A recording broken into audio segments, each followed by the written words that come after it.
जी नमस्कार दोस्तों, आप देख रहे हैं सरकारी नौकरी प्रिपरेशन यूट्यूब चैनल। दोस्तों आज का जो वीडियो है वो बहुत ही इंपॉर्टेंट टॉपिक पे है। दोस्तों आज का जो टॉपिक है वो है सौर मंडल यानी सोलर सिस्टम से 30 वेरी इंपॉर्टेंट क्वेश्चन हम लोग देखने वाले हैं, जो कि आपके एग्जाम के पॉइंट ऑफ व्यू से काफ़ी ज़्यादा इंपॉर्टेंट है। और दोस्तों जो सौर मंडल से जितने भी क्वेश्चन एग्जाम के लिए बन सकते थे सारा क्वेश्चन इसमें कवर किया गया है, और जो बाकी क्वेश्चन रह गया है वो आने वाले वीडियो में कवर किया जाएगा। ठीक है दोस्तों, तो आप इसे वीडियो को बिना स्किप किए अंत तक आप जरूर देखेंगे, क्योंकि अगर बीच में आप स्किप करते हैं तो बहुत सारे इंपॉर्टेंट प्रश्न आपसे छूट जाएंगे, जो कि आपके एग्जाम के लिए ठीक नहीं है। और दोस्तों इस वीडियो की खास बात यह है कि आप वीडियो के साथ साथ इसका आप प्रश्न का जवाब भी आप कमेंट बॉक्स में दे सकते हैं, और अंत में आप मुझे ज़रूर बताएं कि 30 प्रश्न में आपने कितने का सही जवाब दिया है। ठीक है, और दोस्तों यही सब प्रश्न एग्जाम में बार बार रिपीट होते हैं, इसलिए प्रश्न को इसमें ऐड किया गया है और ये प्रश्न काफ़ी ज़्यादा इंपॉर्टेंट है। तो दोस्तों चलिए बढ़ते हैं वीडियो की तरफ और देखते हैं आज के इंपॉर्टेंट प्रश्न कौन कौन से।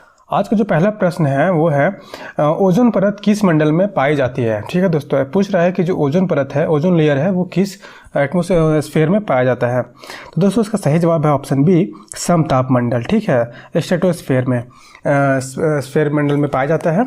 ठीक है, तो और दोस्तों इसके बारे में कुछ जान लेते हैं। जो समताप मंडल है उस लेयर का जो तापमान होता है वो एक जैसा होता है। ठीक है, समान होता है, इसलिए उस लेयर को समताप भी कहते हैं। ठीक है, समान ताप है इसलिए उसको समताप मंडल भी कहा जाता है। और ये पृथ्वी से कितने, अगर पूछा जाए कि ये पृथ्वी से कितने हाइट पर स्थित है, तो ये 30 किलोमीटर हाइट पर ये स्थित है। ठीक है, तो इसमें दो बातें निकल कर आई। इसका जो टेम्परेचर होता है वो एक समान होता है, और ये पृथ्वी सतह से कितने हाइट पर है, 30 किलोमीटर हाइट पे है।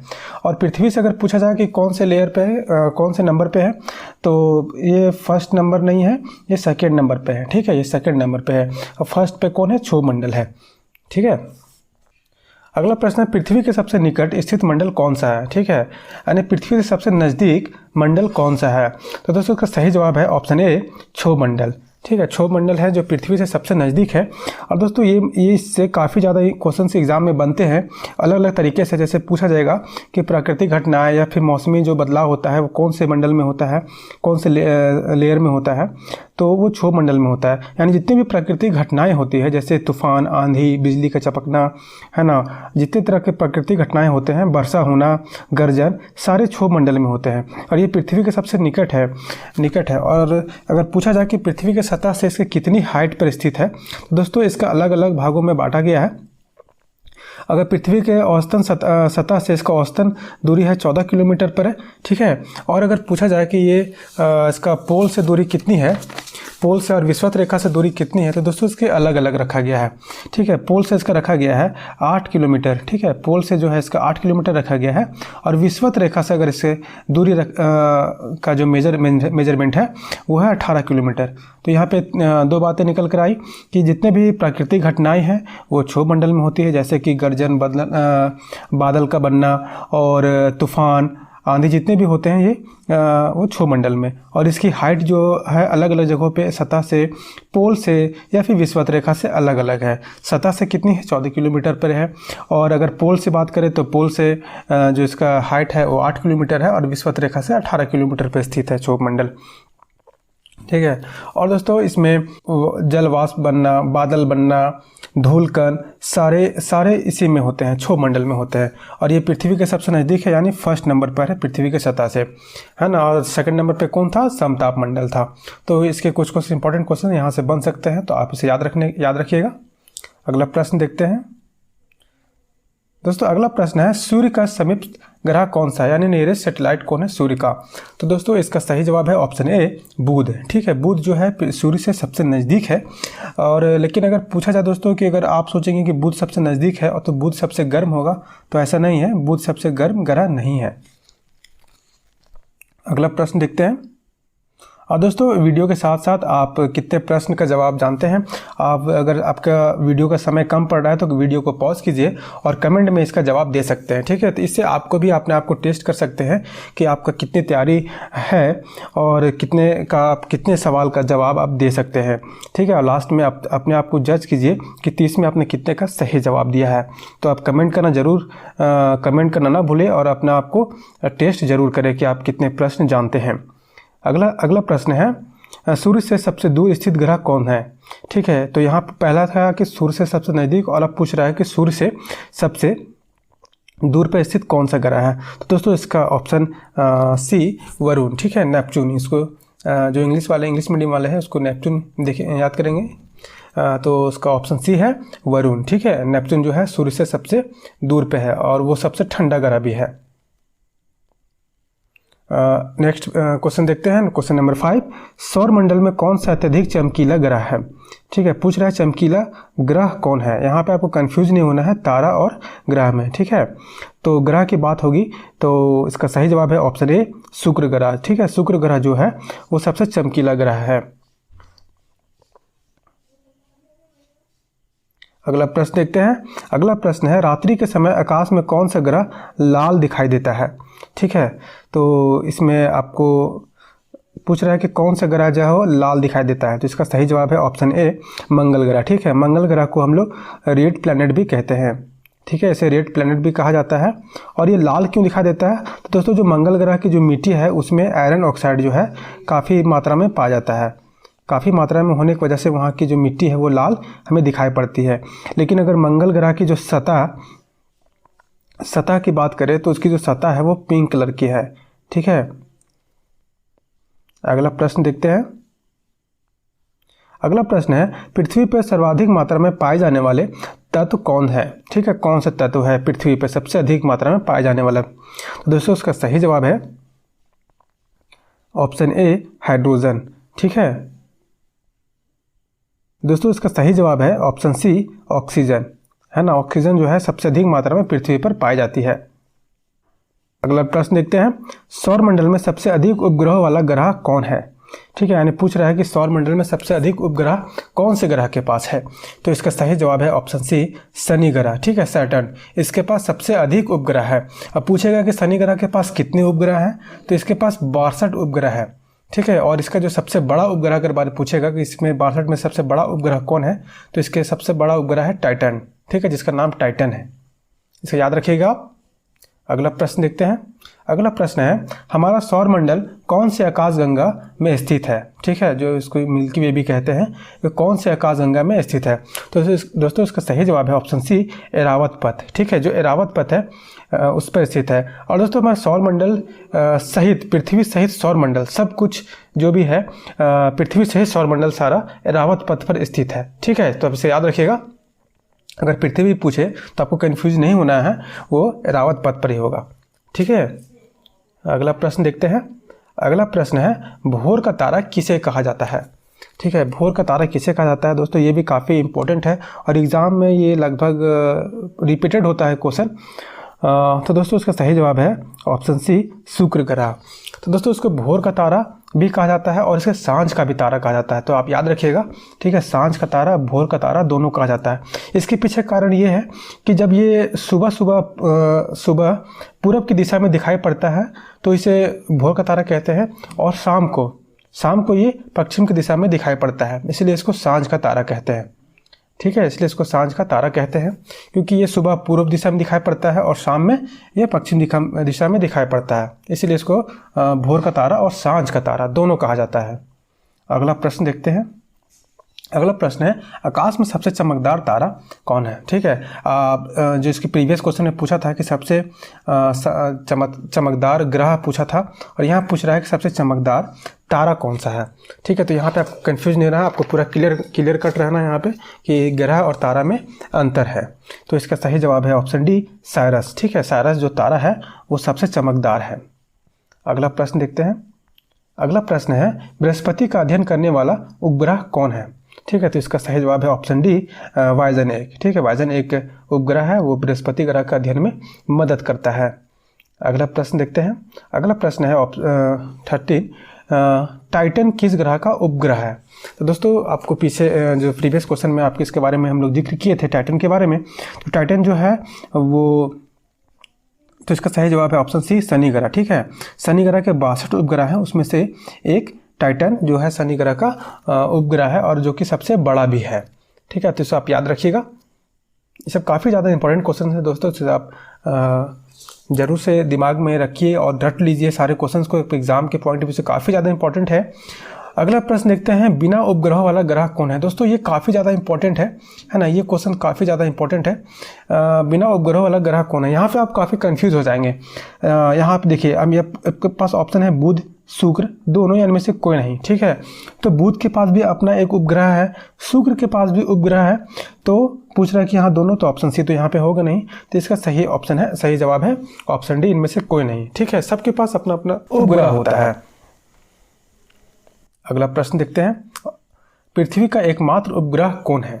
ठीक है, तो पृथ्वी के पास एक ही उपग्रह है। ठीक है, और वो उसका कौन है, ऑप्शन ए चंद्रमा। ठीक है, चंद्रमा एकमात्र उपग्रह है पृथ्वी का। अगला प्रश्न देखते हैं, अगला प्रश्न है, अंतरिक्ष में तारामंडलों की कुल संख्या कितनी है। ठीक है, अंतरिक्ष में तारामंडलों की कुल संख्या कितनी है, यहाँ तारा नहीं पूछ रहा है आपसे।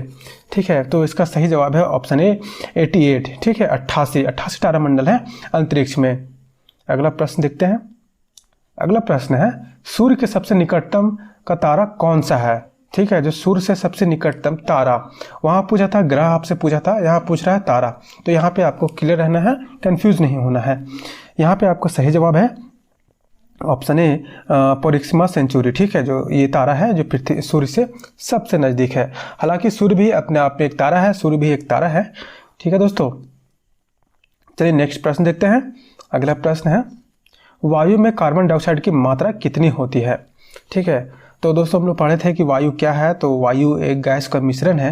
ठीक है, तो गैसों का मिश्रण है, तो इसमें आपको हर एक तरह का गैस मिलेंगे, चाहे वो मीथेन हो, हीलियम हो, ऑक्सीजन हो, तो कार्बन डाइऑक्साइड भी होता है, तो उसका परसेंटेज पूछ रहा है। तो इसका सही जवाब हो जाएगा ऑप्शन सी 0.03% है ना, इसका सही जवाब है। इतने मात्रा कार्बन डाइऑक्साइड की होती है ऑक्सीजन में। अगला प्रश्न देखते हैं, अगला प्रश्न है, वायुमंडल में सबसे ऊपरी परत कौन सा है। ठीक है, तो हमारे वायुमंडल में कितने परत है, सबसे पहले जानना है, तो 5 टोटल लेयर है। ठीक है, परत है। सबसे फर्स्ट नंबर पर क्षोभ है, सेकंड नंबर पर समताप है, इसी तरह करके पूछ रहा है कि 5वां नंबर पे कौन है सबसे बाहर में, तो सबसे बाहर उसका सही जवाब हो जाएगा ऑप्शन डी बाहरी मंडल। ठीक है, इसको एक्सफोस्फीयर भी कहते हैं। ठीक है, इसको एक्सफोस्फीयर भी कहते हैं, तो इसे आप याद रखिएगा। अगला प्रश्न देखते हैं, अगला प्रश्न है, चंद्रमा के प्रकाश को पृथ्वी पर आने में कितना समय लगता है। ठीक है, आपको सूर्य के बारे में तो जानते हैं, अब पूछेगा चंद्रमा के बारे में, तो दोस्तों इसका सही जवाब है ऑप्शन बी 1.3 सेकेंड। ठीक है, 1.3 सेकेंड में जो चंद्रमा का प्रकाश है वो पृथ्वी तक पहुंच जाता है। अगला प्रश्न देखते हैं, अगला प्रश्न है, चंद्रमा द्वारा पृथ्वी के परिक्रमा में लगा समय कितना होता है, यानी चंद्रमा जो है वो पृथ्वी का परिक्रमा कितने समय में लगाता है। ठीक है, तो इसका सही जवाब हो जाएगा ऑप्शन बी 27.3 दिन में। 27.3 दिन में चंद्रमा पृथ्वी का एक परिक्रमा पूरा कर लेता है।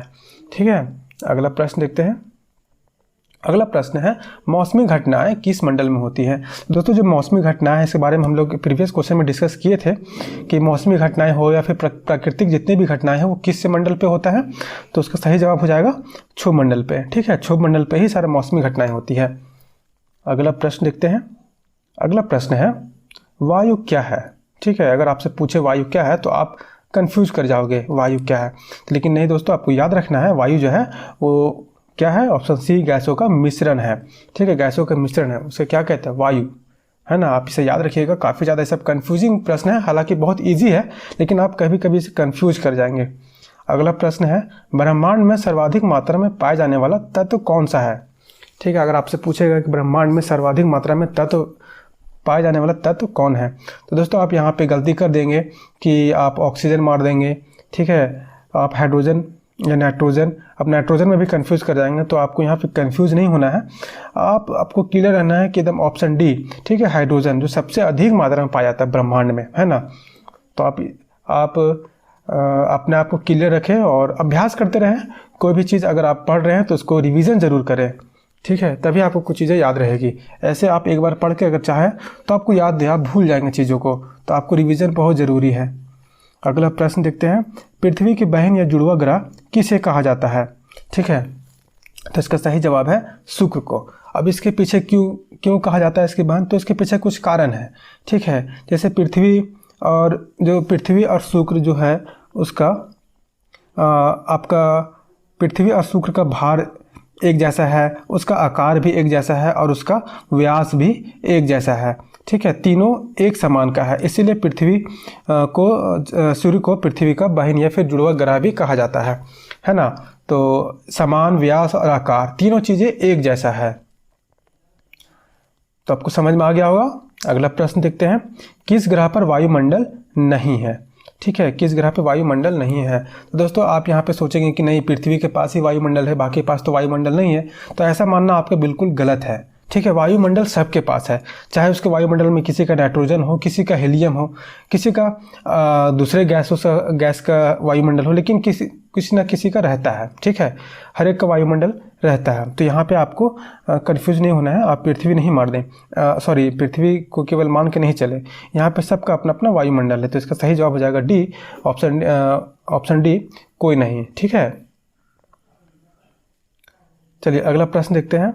अगला प्रश्न है, सौर परिवार का सबसे ठंडा ग्रह कौन सा है?